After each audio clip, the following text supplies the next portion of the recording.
ದ್ಯೂತ. ಯಾವುದೇ ಒಂದು ವಿಷಯ ತಿಳಿದು ಮಾಡಿದರೆ ಒಳ್ಳೆಯದು, ಇಲ್ಲವಾದರೆ ಪ್ರಯೋಜನವಿಲ್ಲ. ಮಕ್ಕಳು ಚಿಕ್ಕವರಿದ್ದಾಗ ಅವರಿಂದ ತಿಳಿದುಕೊಳ್ಳೋದು ಬಹಳವಾಗಿರುತ್ತದೆ. ಆದರೆ ಅದನ್ನು ನಾವು ಗಮನಿಸುವುದಿಲ್ಲ. ನಾವೇ ಕಲಿಸುತ್ತಿದ್ದೇವೆ ಅಂತ ಅಂದ್ಕೊಳ್ತೇವೆ.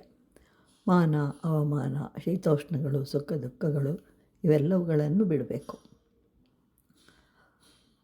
ಧರ್ಮರಾಯನು ದ್ಯೂತವನ್ನು ಆಡಿದ್ದು ಒಂದೇ ಸಲ.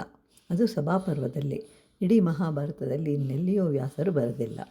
ಹಾಗಾದರೆ ಧರ್ಮರಾಯನು ದ್ಯೂತವಾಡಿದ್ದು ಏಕೆ ಅಂತಂದರೆ, ರಾಜಸೂಯ ಯಾಗವನ್ನು ಮಾಡಿರ್ತಾನೆ ಅವನ ತಂದೆಗೋಸ್ಕರ.